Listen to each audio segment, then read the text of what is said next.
তারা পালাতে বাধ্য হয়েছে। ওসমান হাদির বিচার যদি না হয়, আপনারাও একদিনে বাংলাদেশ থেকে পালাতে বাধ্য হবে। যে রাষ্ট্রের হয়ে আপনারা ওসমান হাদিকে হত্যা করেছেন, মনে রাখবেন ওসমান হাদি কোনো এজেন্সি, কোনো রাষ্ট্র, কোনো তাদের কাছে কখনোই মাথা নত করে নাই।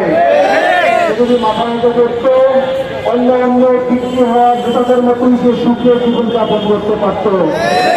এই বাংলাদেশে আপনারা যদি মানুষকে পথ দেখিয়েছে কিভাবে রাজপথে আন্দোলন করতে হয়, কিভাবে স্বাধীনতা সার্বভৌমত্ব টিকিয়ে রাখতে হয়, এজেন্সির লক্ষ্যকে উপেক্ষা করে জনসাধারণের নেতা হয়ে উঠতে হয়, ওসমান হাদিকে আমাদের সামনে প্রমাণ করে গেছে।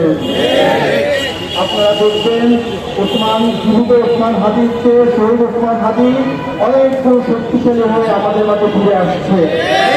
বাংলাদেশের কিছু মানুষ ওসমান হাদির বিচারের অপেক্ষায় আছে। সরকারের কাছে আমি অনুরোধ করব, আপনারা যারা রাষ্ট্র ক্ষমতায় থাকাকালীন অবস্থায় ওসমান হাদিকে হত্যা করা হয়েছে, এই হত্যার দায় আপনারা এড়াতে পারবেন না।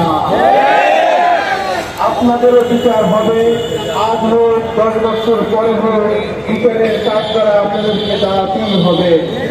আপনারা যদি মনে করেন আর 2 মাস পরে রাষ্ট্র ক্ষমতা থেকে চলে যাবেন, বিদেশে চলে যাবেন, মনে রাখবেন এই দেশের জনতা আপনাদেরকে কাজ করা দাঁড় করাবি।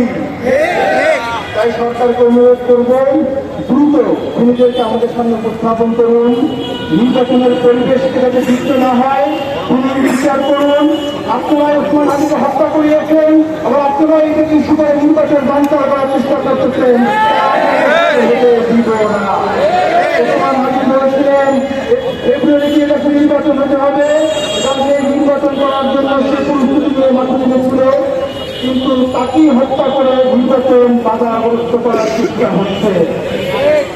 বিপ্লবী জনতা, আপনাদের কাছে অনুরোধ থাকবে, আজকে আমরা শহীদ শপথ পাঠ করার পরে পরবর্তী প্রোগ্রামের জন্য অপেক্ষা করব।